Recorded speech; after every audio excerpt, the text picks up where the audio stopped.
ทางการลาวส่งมอบตัวผู้ถูกคอให้หญิงสาวคนไทย2 คนที่ถูกตัวเป็นเหยื่อของขบวนการค้ามนุษย์ให้ทางการไทยกลับคืนสู่ครอบครัวสำนักข่าวสดของไทยรายงานว่า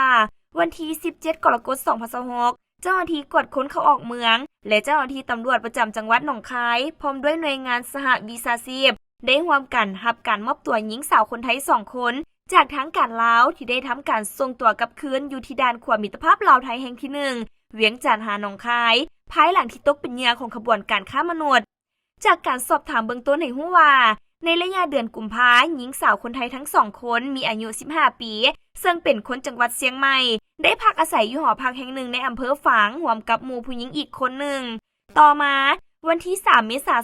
2026 หมู่ผู้หญิงที่พักเซาอยู่น้ำกันได้สักส่วนทั้ง2 คนให้มาเที่ยวสาธารณรัฐประชาธิปไตยประชาชนลาวโดยมีหมู่รุ่นอ้ายอีก3 คนขับรถมารับและพาลงเรือข้ามแม่น้ำของตามช่องทางธรรมชาติอยู่เขตอำเภอเชียงแสนจังหวัดเชียงรายประเทศไทยเมื่อข้ามมาฮอดฝั่งเมืองต้นเพิงแขวงบ่อแก้วก็มีหญิงสาวคนลาวคนหนึ่งขับรถมารับและพาทั้ง2 คนไปพักอยู่ห้องพักแห่งหนึ่งจากนั้นก็ได้ยึดโทรศัพท์มือถือพวกเกียวไว้พร้อมทั้งบอกว่าหมู่ที่พาพวกเกียวมานั้นติดหนี้ประมาณ 300,000 บาทจึงได้ส่งทั้ง2 คนมาเป็นตัวประกันและขังไว้ในห้องพักดังกล่าว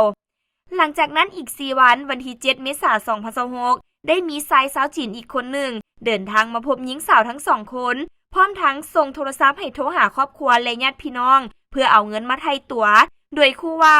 หากบ่ได้เงินจะถูกส่งตัวไปขายอยู่ประเทศเมียนมาหรือตัดอวัยวะไปขายทั้ง2 คนจึงได้โทรศัพท์หาครอบครัวเพื่อขอความช่วยเหลือจากนั้นทางญาติพี่น้องจึงได้เข้าแจ้งความคนหายไว้อยู่สถานีตำรวจอำเภอฝางภายหลังที่ได้รับแจ้งเจ้าหน้าที่ไทยจึงได้ประสานงานกับทางการลาวเพื่อเข้ากวดการและสามารถช่วยเหลือหญิงสาวคนไทยทั้ง2 คนออกมาได้อย่างปลอดภัยก่อนจะนำตัวไปพักเซาและรับการคุ้มครองชั่วคราวอยู่นครหลวงเวียงจันทน์เมื่อสำเร็จขั้นตอนทางกฎหมายของทางการลาวจึงได้ประสานสมทบกับเจ้าหน้าที่กวดค้นเข้าออกเมืองหนองคายเพื่อส่งตัวหญิงสาวทั้ง2 คนกลับคืนสู่ครอบครัวอยู่ประเทศไทยอย่างปลอดภัย